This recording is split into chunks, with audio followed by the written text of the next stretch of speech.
I am Lucas Mack, and I'm on a mission to see the hurting get healed and the healed go out and heal others, in order for all of us to experience the true love and light we desire. This podcast is me sharing my journey with you, so you don't feel alone in your journey. Welcome to the Golden Rule Revolution.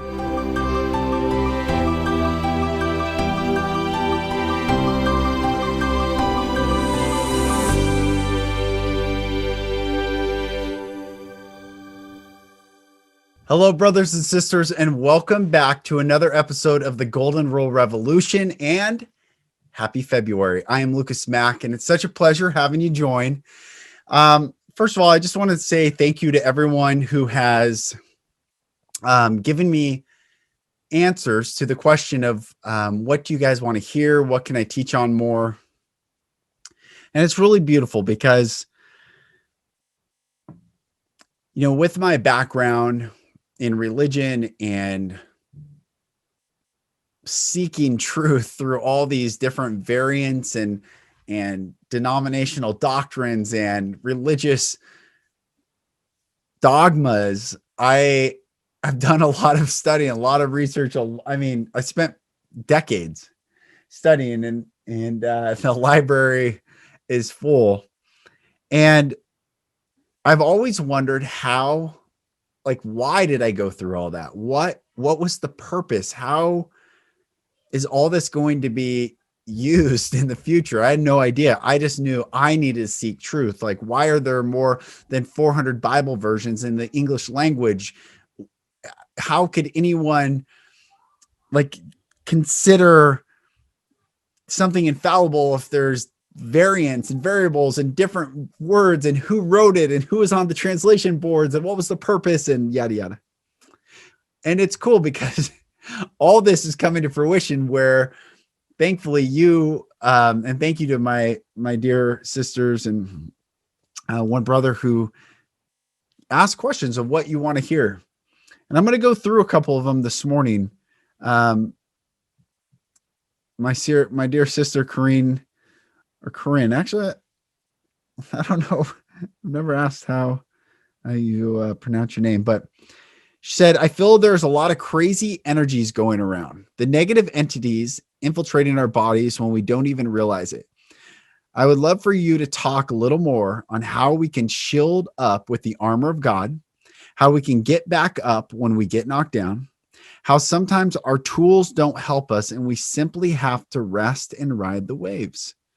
Talking about tangible daily, weekly practices and things we can do sober to stay in our bodies and navigate these crazy times. That thing you said one time in a podcast really stuck out to me, and I've been thinking on it a lot lately. When you are in you, there's no room for anything else. Holding our sovereignty to prevent infiltration. I would love your tips, hacks to bring yourself back in your heart from up in your head. And she goes on and we'll get to some more stuff. It's interesting. I have been very clear on staying in love. And I use the word God. I love God. That's my journey. That's my expression. And in no way, shape, or form do you need to take that language. I love what Reverend Tracy Clark says, the God of your understanding, because isn't that the truth? One of my favorite books is called Encounters by Rabbi Kaplan. Where is that book? Encounters. Oh, yeah. Encounters by Rabbi Kaplan. Anyway, he said, it is right to say to the atheist, the same God you don't believe in, I don't believe in either. And I find that so beautiful, because none of us, whether you say, I don't believe in God, well, the God that you don't believe in is not God. Neither is the God in the form that has been sold to us. So you can agree with the atheist. Yeah, I don't believe in that God either, because God is far beyond our concept of our mind, that our thoughts can't even grasp it, which is why surrender becomes so important, because without surrender, Without surrender, we are constantly in this dog paddling to stay afloat, to figure things out. And it's exhausting, and we become exhausted. And when we are not present in our own mind, body, soul, spirit, heart, when we are not clear inside of us, when our channels are not clear, when our chakras are not aligned, it physically takes a toll on us. We become tired. We become exhausted. We sometimes lose our way. So when I talk about staying in love, I really mean to walk in the presence of God. Now, like I just said, not the God of religion, not the God of our understanding it to be, beyond that, beyond your confines of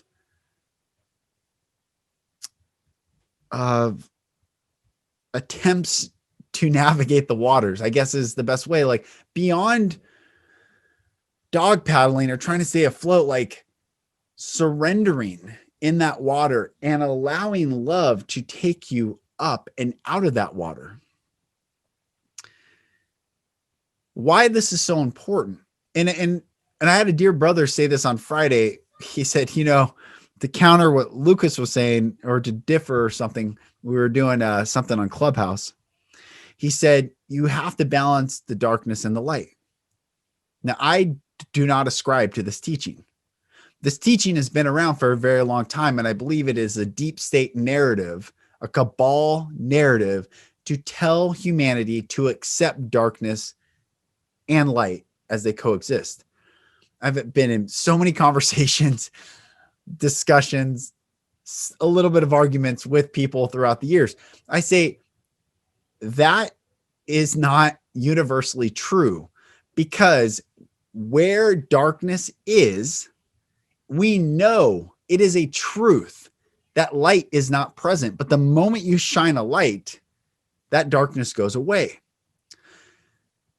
So it's not that I am not acknowledging darkness, because I am. In fact, my own journey, I've had to go into the depths of darkness where there is not even a light. The depths of darkness. And realize that I am the light. And until I understood in the darkness that I am the light, I couldn't, from within, from my own power, from our own power, from our own being and awareness, shine the light. And practically how you shine the light, there's many ways, but practically a powerful step, which most people are unable to, and I was for so long,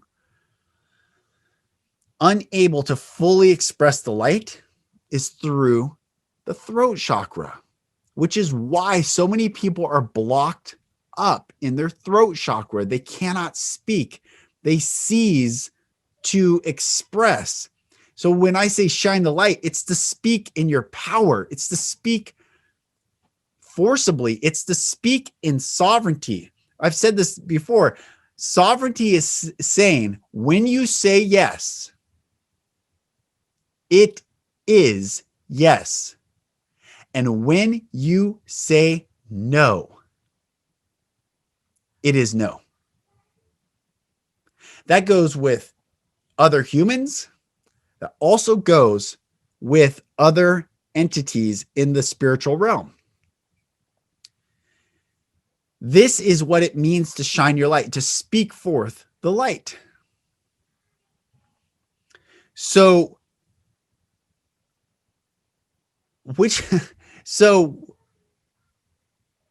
healing is such an important part of being the light, because it brings back all your power within you, which my dear sister said when she heard me say, when you are in you, it leaves room for nothing else. Healing brings back the fullness of you inside you.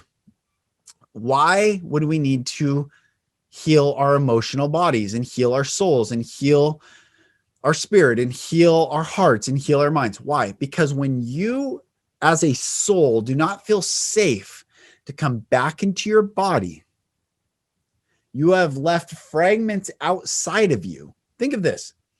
if you go back to being a little child, and I'm a big man, I'm 6'3", a little over 6'3", 235 pound. I'm a big guy.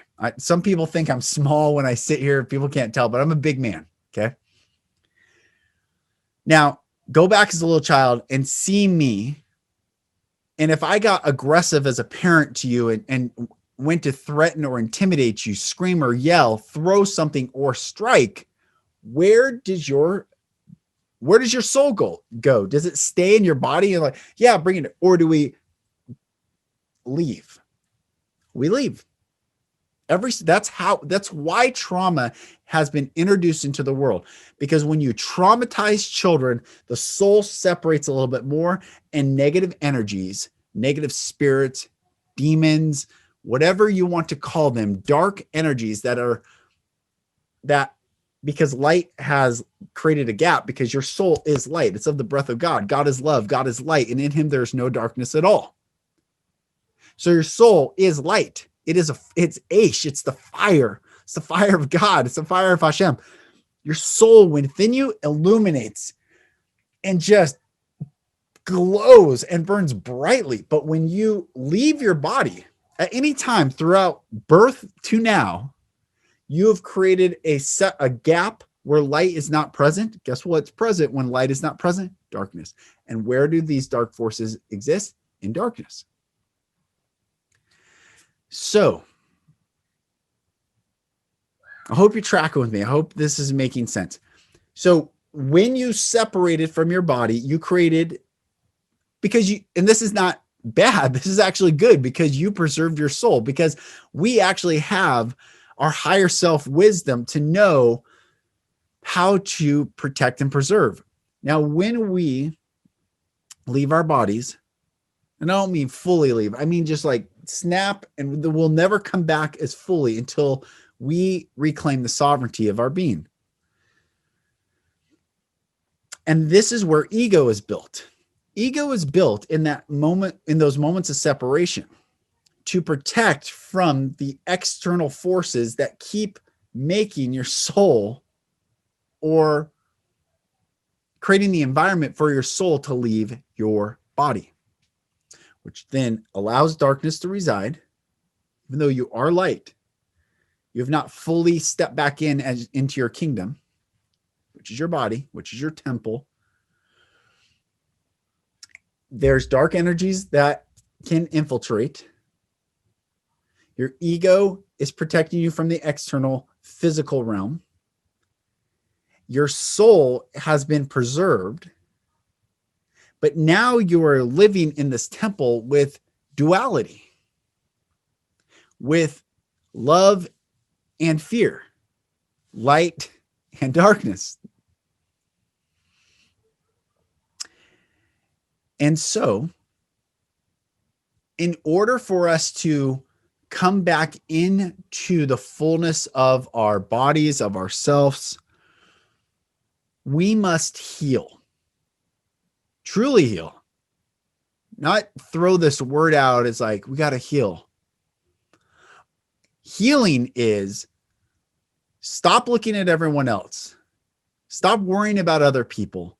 Stop being your brother's keeper or your sister's keeper, but going within and looking at every single painful moment, scary moment, traumatizing moment, hurtful moment, whether it was trauma introduced or an absence of love, where you longed for love, where your soul leapt forward or back. Either way, it created gap within you. And this is why we do not compare traumas, because me being violated and beaten horribly as a child, I jumped out.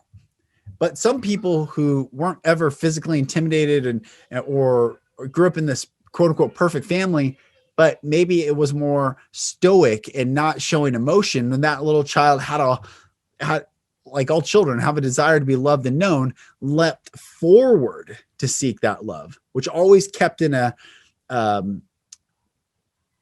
subservient role, also creates darkness, also creates pain. So healing is coming back to that most painful moments and memories of your life in your mind, getting clear, whether you do it in meditation, whether you do it in the woods, whether you do it in group session, whether you do it with a coach, whether you do it in emotional intelligence training, it's going back to those darkest, most hurtful memories. And then what? Speaking. Because this is how our very first ability to be the light gets removed.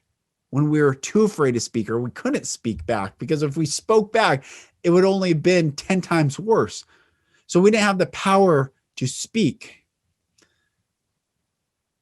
then, but we do now. Also, why does God, the infinite loving one creator, allow in this density, this exchange of energies to happen? Because once you go through trauma of any form, whether you weren't loved and held enough or you were violated and beaten, trauma of any form, and trauma is only defined by you in your life, and not one person will escape this life without trauma. Once that separation happens, we're allowed to go through this so that when we heal, when we come back to that moment of reclaiming our power when we had none, by speaking, and literally picture fire coming out of your mouth or light coming out of your mouth and blowing the darkness away, literally eviscerating the darkness. When we come back to that, that's the only way we can fully be grateful and have gratitude and humility for the gift that we actually are. And to not to take it for granted, but really cherish our beingness and our body. So to heal is to come back to those dark places, back to those dark moments, and speak. And I don't care how ugly it has to be. You fucking say what you want to say, what you need to say, what you needed to say then, which you haven't said yet until the moment you do this, until now, because you're still allowing other people's narratives of your life to tell you what's good or bad, what's right or wrong, what's true or lies. Oh, what will people think of me? Am I a good person if I say it? Fucking say it. Be the light. Be the hero of your own story. Liberate your own soul. Religion has said, an external force is coming to save me, just as the external force made me need saving. And it's created by the same spell over humanity. The truth is, the kingdom of God is within you. You're the light. You're the salt. Be the light. Speak. The very first thing that God does in Genesis is speaks. You, my dear friend, when you come from the darkness, Genesis 2, to Genesis 1:3, and God said, let there be light, and there was light. You do the same thing. When you go into darkness, you speak, let there be light, and you let it rip. This is healing. This is driving all those legal authorities of darkness, which have resided for a very long time and have felt cozy and comfortable inside your temple. You say, get out. And here are some legal words that you can say to remove any legal claim. So you can say, I renounce any and all teachings that do not align to the love of the Most High God. I renounce any and all teachings that do not align to the light of the Most High God.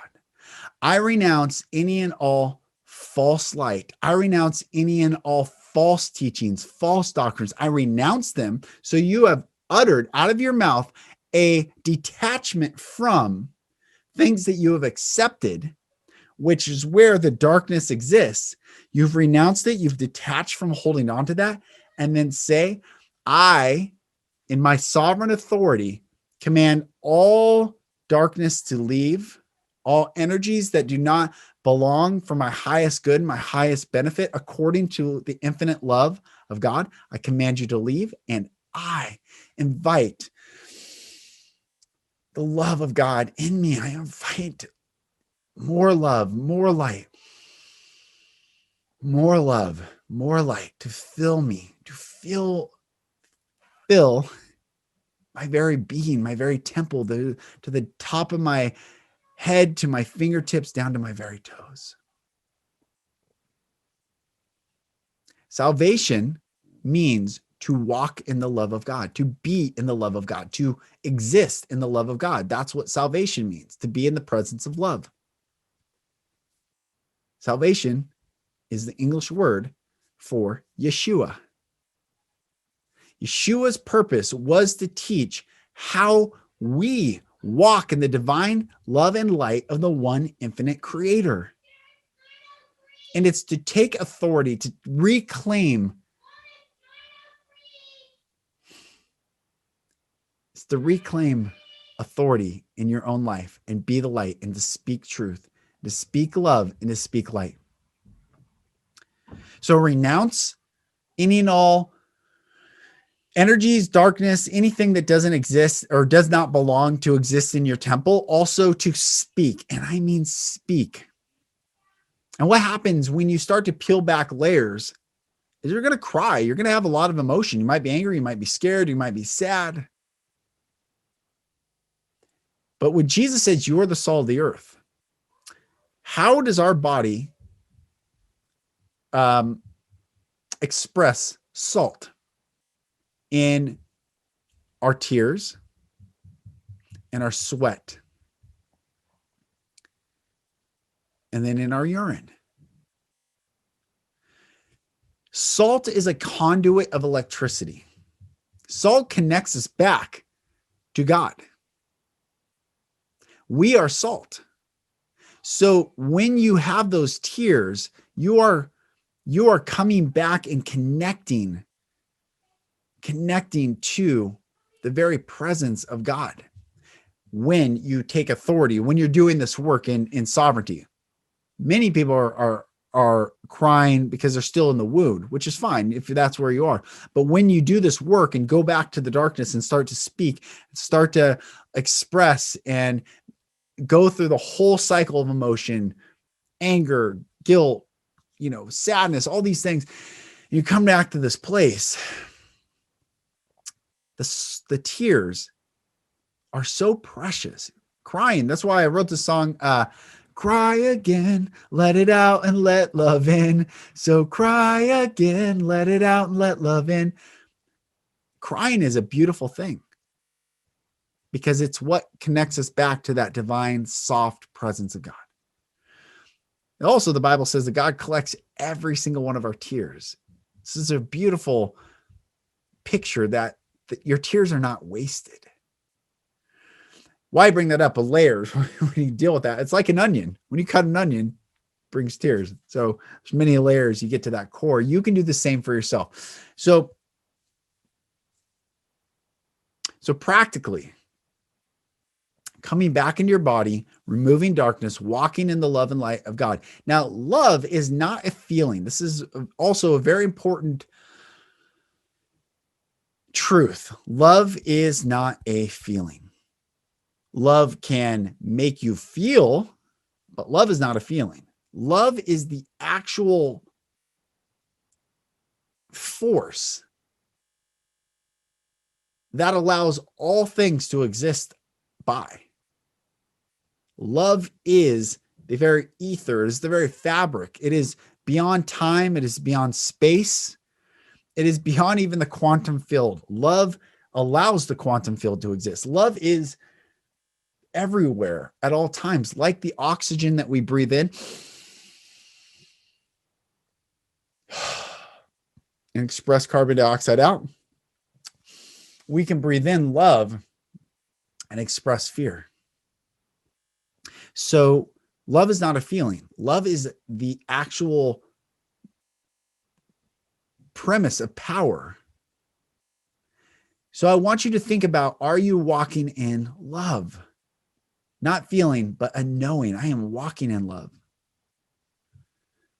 So we don't get caught up in this duality any longer, because getting back to what my friend was saying, you got to exist with darkness. No, you go into the darkness and you realize you're the light, and you speak and you drive the darkness out. And when darkness presents itself from an perimeter aspect, you see it that, wait, am I shining my light as brightly? Have I set a perimeter of light? And you can say whatever you want. I set a perimeter of light right now of 5-mile radius around me right now. And so it is, because I said it, and I am the creator of my own existence. And what I say becomes reality. So that, let me make sure. Oh, and how we can shield up with the armor of God. So it says in Ephesians, in the book of Ephesians, Paul says, having done all to stand, put on the full armor of God, the helmet of salvation. So your mind being covered, salvation, in the absolute pure love of God. That's why it's so important to meditate, read the book Untethered Soul, to be aware of you are not your thoughts. You're the one aware of your thoughts. And when you can get to that separation and knowingness of who you actually be in the I am versus all the swirling thoughts, that's the first step to taking authority. That's the first step to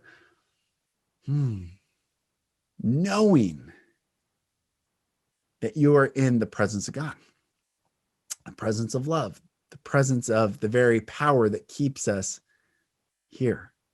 Helmet of salvation, the breastplate of righteousness. Righteousness is not about sinning or not sinning in the form of what religion has told us to control us.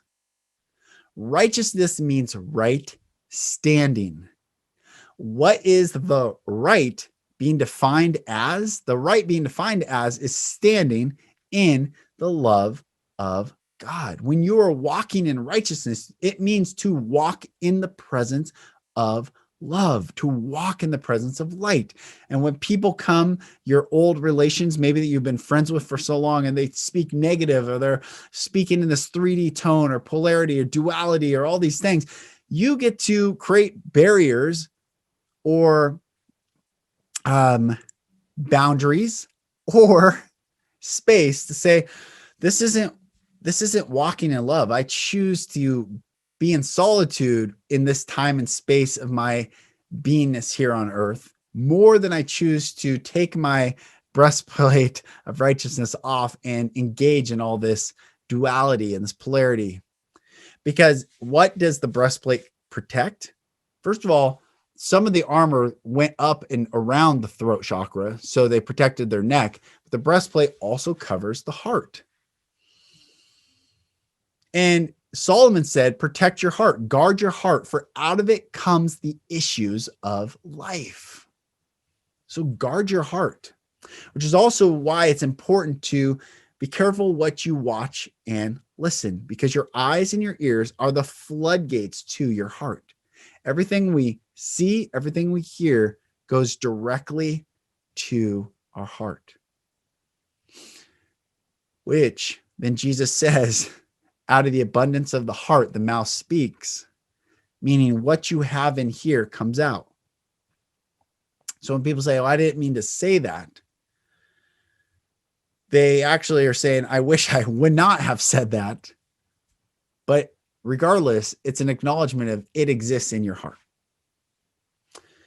So the breastplate of righteousness covers your heart. So you, again, breastplate of righteousness, to stand in the presence of God, walk in the presence of the love. This is why it's so important. Look, the greatest lie that's ever been told is there is no God. there is a one infinite creator who is love and light and who is of the, no mind can even fathom that God exists, and all these lower forms and dualities and judgments and angers and wrath and all this other garbage that has kept us in this hamster wheel, 3D performance and slavery. That's all garbage. It is your and I's sovereign right to, under the law of free will, come back inside of us, do the healing work, acknowledge that we are light, to walk back into that unbelievable forgiveness and love and mercy and grace and truth that does not belong. Those words and those concepts do not belong to the 3D experience. They do not belong to religion. Those words do not belong to your church, your pastor, your imam, your rabbi, your guru. They belong to you and you alone in relationship to the Most High. So the breastplate of righteousness, the shield of faith. So faith. Faith is, there's a great definition in the Bible. Let me see. What is faith?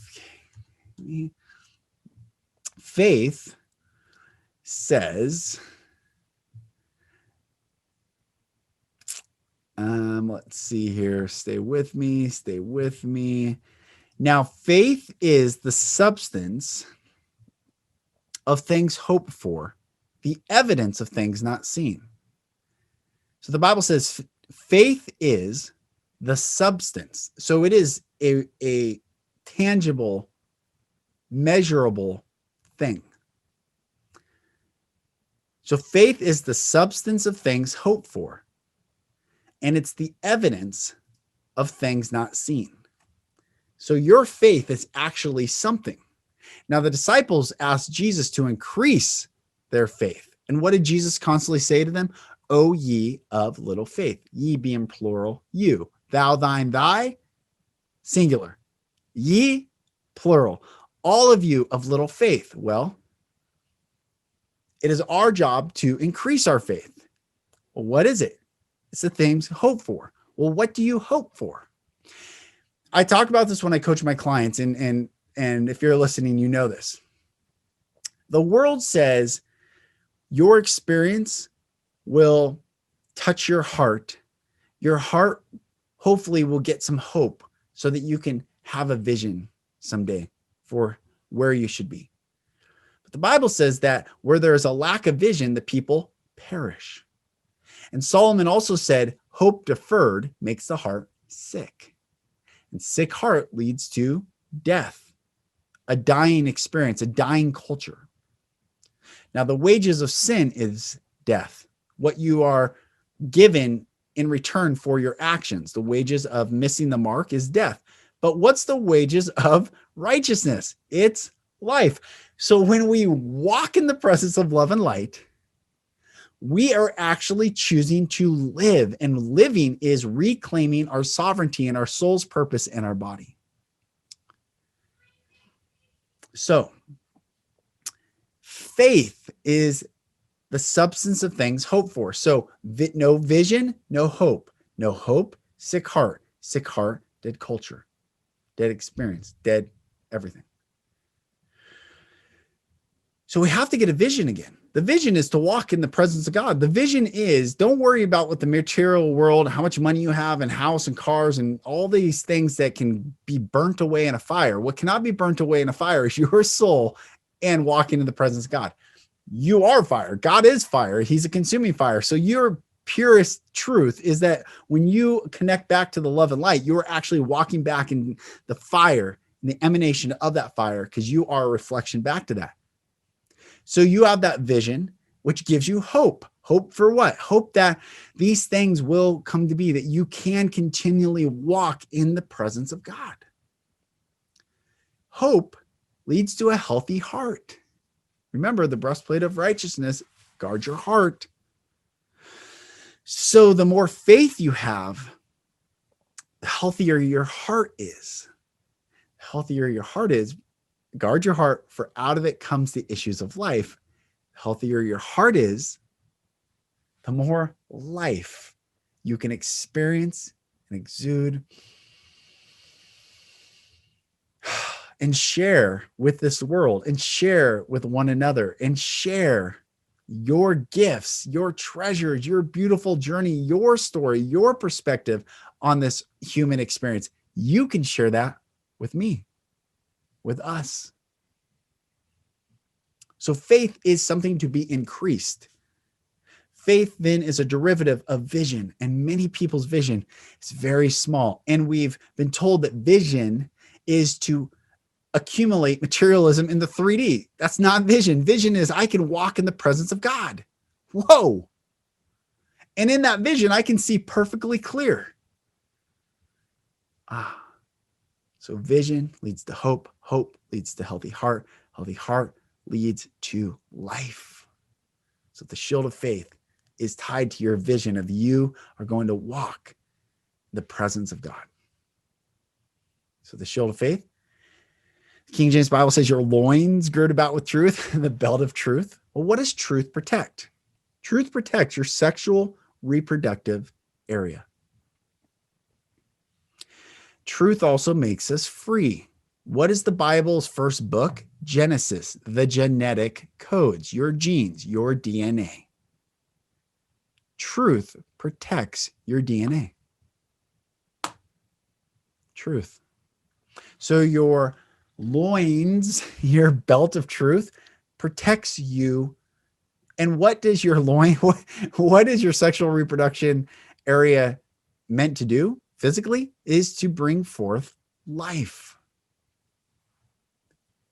And we know, if you've watched Out of the Shadows, if you watched anything of truth regarding the 3D polarity of this existence that we are leaving, Hollywood, media, education, big pharma, everything is geared to disrupting and violating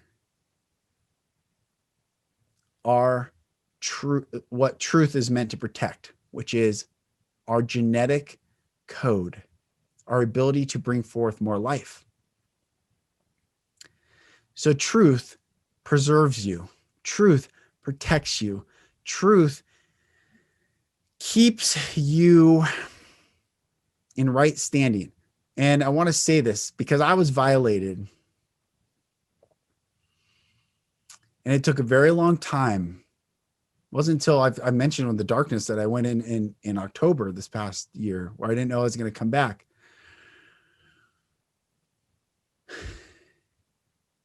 All this is a process. Don't get discouraged if you don't snap your fingers. When I talk about these things, I'm doing this every single day. This is a choice of my life. And there's layers, and sometimes you can get to it consciously. Sometimes that's why plant medicine has been so helpful, because it's removed the ego and I could actually sit with these things in safety and let the subconscious come up. And sometimes it's going to take someone to say something to you to trigger something you didn't know you had left in you, and it comes out. Either way, give yourself grace, because it takes time. The belt of truth, it takes time. This is the most vulnerable area. This is why now they're anal swabbing. Why? First, they shot the temperature at your third eye to knock out your pineal gland. So you have no connection to God, no connection to source, no ability to download, get downloads, to communicate clearly, to walk in prayer, to live in prayer, to breathe in prayer, to be in constant communication. So they're knocking that out. They've knocked it out for centuries.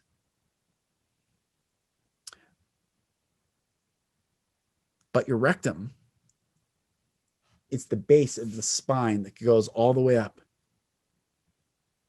And they're messing with that too. Truth protects you from all these things. Do you see the war that is taking place? The deep state hates humanity. That is the truth. They hate humanity. Why? Because they don't serve the Most High God. They serve the darkness.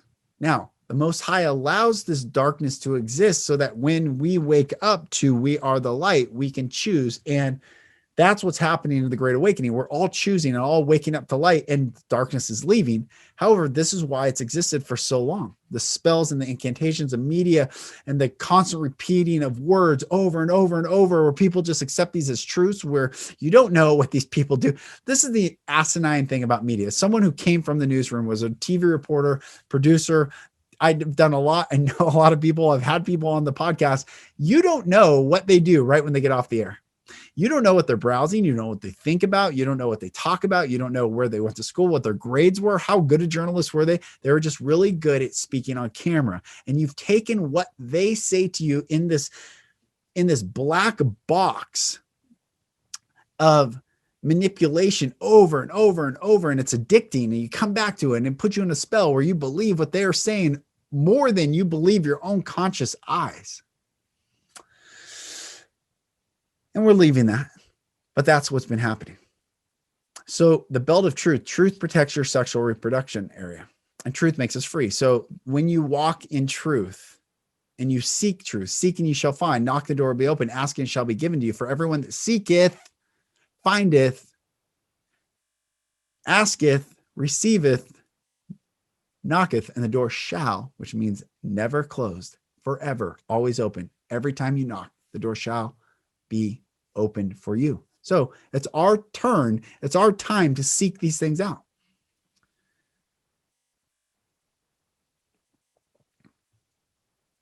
And lastly of the armor is the feet shod with the preparation of the gospel of peace. Your boots, your ability to be swift and quick, to move, to be agile, to be sovereign, to live the fullness of the law of free will, is to move when you choose to move. Feet shod, covered, protected, your feet with the preparation. So you've prepared, you're doing the work. This is work. Healing is work. Going in and being the light in the darkness is work. What I've talked about even through this whole podcast takes work. It takes time. It is a practice. It is your vision of what you can be in life to walk in the fullness of all this. And it takes work. Preparation of the gospel of peace. The word gospel means good news. But interesting, gospel, it's a spell. The gospel, the spell of peace, the gospel of peace. It's the God spell. It is a spell, is alchemizing and bringing forth something. Now, when we do the work and heal, we are breaking all the dark spells. And actually, that gospel of peace breaks the spell. It's the good news that you can be free. You can be sovereign. And peace. Peace is the prize, my friends. Peace is the prize, to be at peace. Finally, when I don't have any more shame, or I haven't had any shame or anything, I mean, I love me for the very first time. Like, I like me. I like me. And I'm not beating myself up for how I look or how I don't look, or it's just, I'm not even fixing my hair as much. I just being, and I'm sharing, and it's okay. Peace is the prize, my friends, and we can stand in peace. We can walk in peace. Because when you walk in love and you walk in light, that's how peace exists. So I reject, or I move aside the narrative where darkness and light coexist. And I say, no, because that doesn't bring peace. That's constantly in a buffeting up against. And I say, no, I set radius of light around me, and I walk in the fullness of this light, and I walk in the fullness of love. And I am so grateful to be healed and freed, and that I'm here, and that I'm the hero of my own story. And you get to be the hero of your story, brother and sister. So I think this is a good place to stop. This has been a lot of information, and my desire is that this blesses you, that you actually do the work and liberate yourself. And if you need support, reach out to me. I'm happy to support. I want to see every single human being healed and walk in the presence and the fullness of love, walk in the presence and fullness of light, walk in the presence and fullness of peace. And it's possible when we choose to do it. Brothers and sisters, thank you so much for listening. I am Lucas Mack. I will continue. If you have other things you want me to talk about or teach on, and there's a lot more things that my dear sister Corrine sent me, so I will go into those as well on another podcast, probably tomorrow. But send me what you want me to teach on or talk about. Happy to go through it. And I just bless you all. I'm so thankful for each and every one of you. And I just send you infinite love and light right now. Release fear, receive love, and everything's going to be okay. I am Lucas Mack. This is the Golden Rule Revolution, and I will talk to you on the next episode. Thank you, brothers and sisters, for listening. For support in your journey, go to my website, lucasmack.com.